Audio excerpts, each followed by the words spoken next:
दोस्तों, मनुष्य की प्रवृत्ति ही ऐसी है कि वो ज्यादातर समय नकारात्मक ही सोचता है। दोस्तों, आज की जो बौद्ध कहानी मैं आपको सुनाने वाला हूं, इसे सुनने के बाद आपके अंदर से अपने डर को ताकत में बदल सकते हो। भीड़ भाड़ से अलग होकर जब भी कोई इंसान अपने साथ अकेले में समय बिताता है, तभी उसके दिमाग में नाना प्रकार की चिंताएं जन्म लेने लगती हैं। अपने लक्ष्य को कैसे प्राप्त किया जाए, ये सोचने की जगह है। वो ये सोचता है कि अगर लक्ष्य पूरा नहीं हुआ तो मैं कैसे और क्या करूंगा। और इस प्रकार की नकारात्मक विचारों के कारण जीवन भर वो लोग डर डर कर जीता रहता है। अगर पूरी बुद्धिमानी और सावधानी के साथ इस डर को समझा जाए तो यही डर इंसान के पतन का कारण बनता है। ऐसा मनुष्य जो खुद पर संदेह करता है, भला वो कैसे सफल हो सकता है। लेकिन बुद्धिमानी से अगर इस डर का उपयोग किया जाए तो यही डर उसकी सबसे बड़ी ताकत बन सकता है। काश केवल एक बार उसने खुद पर विश्वास किया हो तो उसे मालूम होता है कि उसके डर में ही उसकी जीत का रहस्य छुपा हुआ है। ये कहकर साधु बाबा चुप हो गया और चुपचाप अपने कदमों पर ध्यान लगाते हुए जंगली की तरफ आगे बढ़ने लगा। शाम का समय था और एक लकड़हारा जंगल से होकर गांव की तरफ निकल रहे थे। साधु बाबा के ये शब्द लकड़हारे को कुछ समझ में नहीं आए। वो सोच रहा था कि डर में ताकत कैसे हो सकती है। डर तो इंसान को कमजोर बनाता है। अपने मन की उत्सुकता को जब वह काबू नहीं कर सका तो उसने साधु बाबा से पूछा कि हे महात्मा, आप ये क्या कह रहे हैं कि डर में ताकत होती है? डर तो इंसान को कमजोर बनाता है, उसे तो अपना डर दूर करना चाहिए। लकड़हारा अपनी बात पूरी कर पाता उससे पहले ही उसे एक शेर की दहाड़ सुनाई दी। शेर की दहाड़ सुनकर लकड़हारे का रूह कौंप गया। उसके कान खड़े हो गए और वो डर गया। जंगल से आती एक आवाज उसे साफ सुनाई दे रही थी।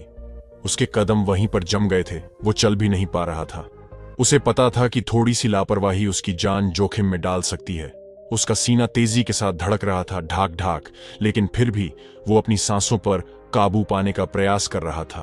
कुछ देर बाद जब खतरा टल गया तब साधु बाबा ने कहना शुरू किया, जब तुम डरे हुए थे तो तुम्हारे शरीर का रोम रोम जाग गया था।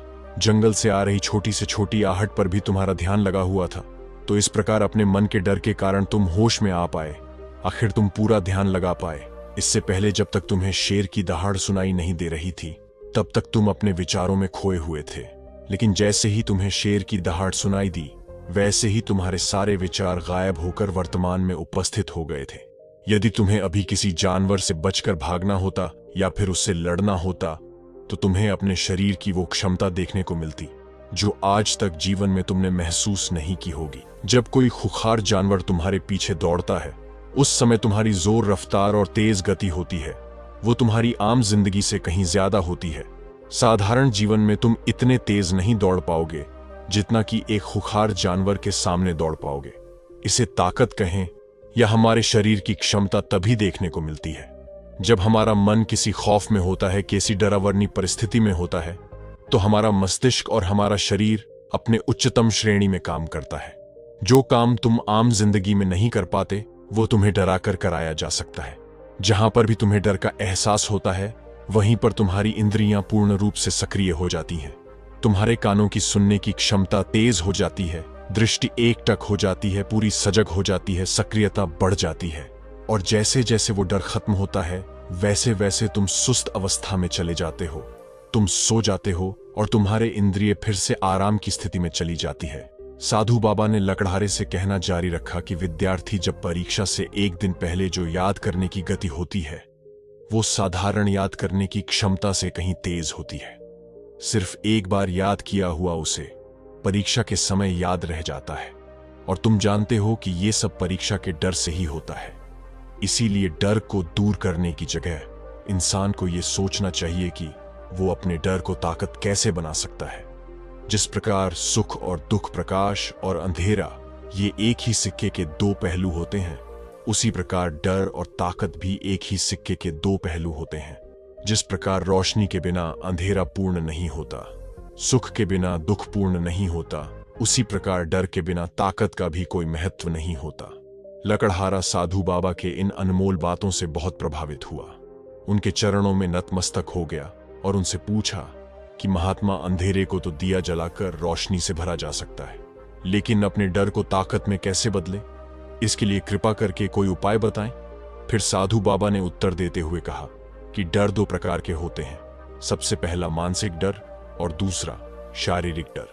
साधु बाबा ने लकड़हारे को समझाते हुए कहना शुरू किया कि मान लो तुम्हें जंगल से होकर गुजरना है और अचानक तुम पाते हो कि तुम्हारे मन में किसी जंगली कुत्ता का ख्याल आ गया। अभी तुम्हारे सामने आया नहीं है, न उसकी भौंकने की आवाज सुनाई दिए, मतलब दूर दूर तक कोई अंदेशा नहीं है कि जंगल में जंगली कुत्ता मौजूद है, लेकिन जंगली कुत्ता का ख्याल आने से तुम्हारे मन में एक डर पनप गया। अब तुम्हारा उठने वाला एक एक कदम उसी डर के साथ उठेगा। हर समय तुम्हारे मन में यही ख्याल चलेगा कि कहीं जंगली कुत्ता ना जाए। ये जंगली कुत्ता वर्तमान में तुम्हारे सामने नहीं है, यह तुम्हारी मन की कल्पना है। इसी प्रकार जो मनुष्य अतीत और भविष्य की चिंताओं में डूबा रहता है, वो मानसिक डर का शिकार होता चला जाता है। इसी विडंबना के कारण वो अपने जीवन में जीतने भी निर्णय लेता है। वो सारे मानसिक डर से ग्रसित होते हैं। इसीलिए ज्यादातर मनुष्य पूर्ण रूप से अपने निर्णय पर भरोसा नहीं कर पाते हैं, और यही निर्णय या फिर फैसले जो आधे मन से ले जाते हैं, जो मनुष्य के कार्य को पूरा नहीं होने देते। लेकिन ये भी सत्य है कि मानसिक डर के कारण ही इंसान अपनी तैयारी पूरी करता है। अगर तुम्हारे मन में जंगली कुत्ता का ख्याल नहीं आएगा तो तुम जंगली कुत्ता से सुरक्षा के लिए कोई भी कदम नहीं उठाओगे। लेकिन अगर तुम्हें जंगली कुत्ता का ख्याल आ गया तो तुम उससे सुरक्षा के लिए कोई ना कोई तरीका जरूर अपनाओगे। तो इसीलिए मानसिक डर बेकार नहीं होता, वो आपकी सुरक्षा को और ज्यादा मजबूत भी करता है। लेकिन समस्या तो तब शुरू होती है जब आप चाहकर भी कुछ नहीं कर सकते, लेकिन उसके बावजूद आप मानसिक डर झेल रहे होते हो। उदाहरण के लिए कुछ मनुष्य ये सोचते रहते हैं कि उन्हें कोई बीमारी ना हो जाए, कहीं उनके साथ कोई दुर्घटना घट जाए, या कहीं उनके साथ कोई धोखाधड़ी ना कर दे। लेकिन इन सब घटनाओं पर उनका कोई जोर नहीं होता है, क्योंकि ये उनके हाथ में नहीं होता है। अगर दुर्घटना होनी होगी तो होगी ही, अगर बीमारी होनी होगी तो होगी ही। अच्छा खान पान और अच्छी दिनचर्या का पालन करने के बाद भी अगर कोई मनुष्य बीमार हो जाता है तो ये उसके नियंत्रण के परे की बात है। अपनी तरफ से उसने पूरी कोशिश की और यही उसका कर्तव्य था। उसमें कोई कुछ क्या कर सकता है। जो घटनाएं इंसान की पहुंच के परे होती है वो उनसे भी परेशान होता रहता है, उनसे भी उसका मन घबराता रहता है, और यही मानसिक डर उसके पतन का कारण बनता है। और यही मानसिक डर अगर सही तरीके से इस्तेमाल किया जाए तो मनुष्य समझदार और अनुभवी कहलाएगा। जो इंसान ये सोचता है कि कांटे सिर्फ दर्द देने के लिए ही बने हैं, तो वो ये भूल जाता है कि कांटे ही फूलों की रक्षा करते हैं। इसी प्रकार एक ज्ञानी मनुष्य किसी भी चीज का उपयोग अपने सकारात्मक तरीके से कर सकता है, लेकिन एक अज्ञानी मनुष्य है जो अपनी अज्ञानता वश उन चीजों को भी छोड़ देता है जो उसके लिए उपयोगी होती है। विवेकशील मनुष्य फेंके गए पत्थरों का भी महल खड़ा कर लेता है, लेकिन एक अज्ञानी मनुष्य उन पत्थरों को दूसरों पर फेंकता रहता है। अगर किसी मनुष्य को अपने मानसिक डर को ताकत में बदलना है तो उसके कुछ नियम हैं, कुछ उपाय है। सबसे पहला उपाय अपने विचारों का निरीक्षण।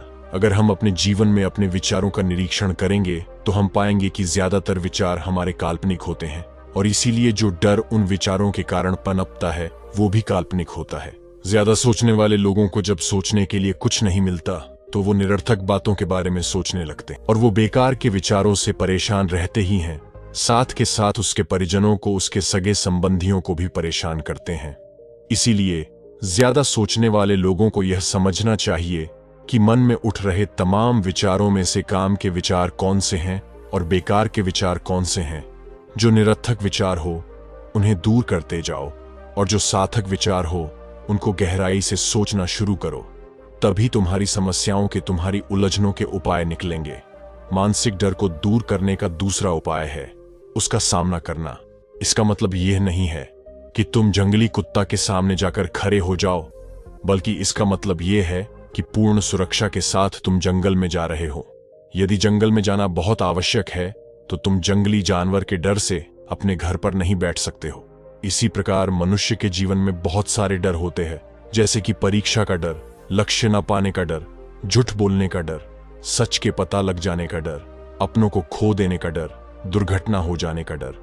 लेकिन जैसे जैसे समय के साथ इन डरों का सामना किया जाता है वैसे वैसे ये डर जीवन से दूर होते चले जाते हैं। अगर तुम इनसे बचने का प्रयास करते हो तो ये जीवन भर तुम्हें सताते रहेंगे। ये तभी दूर हो सकते हैं जब तुम इनका सामना करोगे।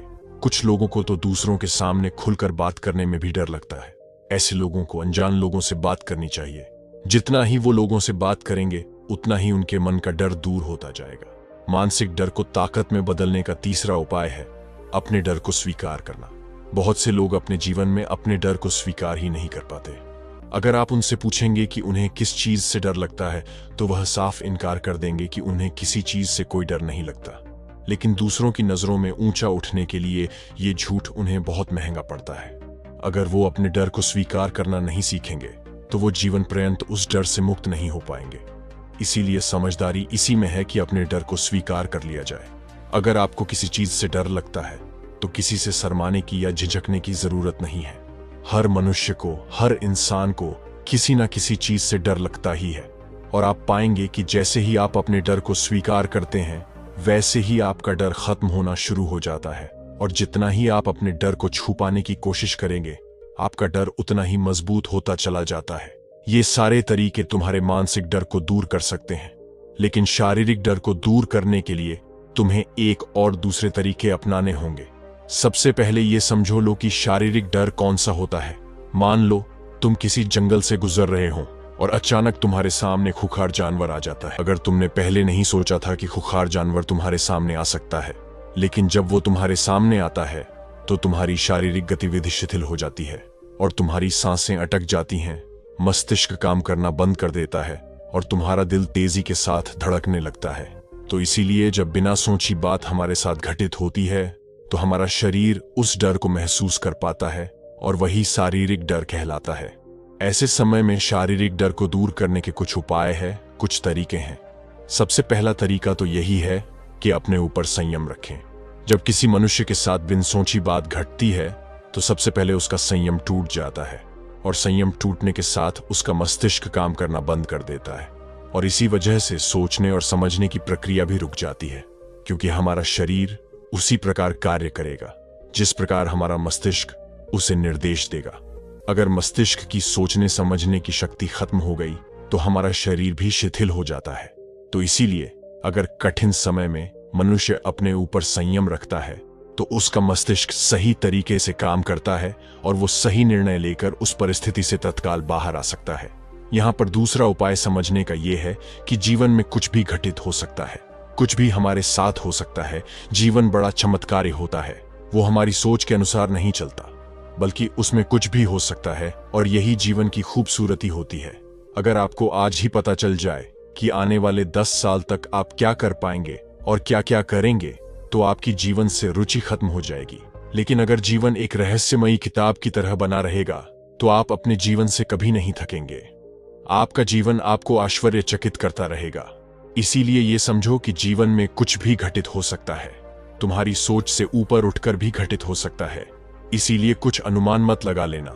इसी सोच को लेकर साधु बाबा ने अपनी बात खत्म करते हुए कहा कि इन तरीकों को अपनाकर तुम अपने मानसिक और शारीरिक डर को दूर कर सकते हो और आनंद और खुशी से भरा हुआ जीवन जी सकते हो। तो दोस्तों, साधु बाबा की बातें आपको कैसी लगी ये कमेंट में जरूर लिखना और कमेंट में नमो बुद्धाय जरूर लिखना।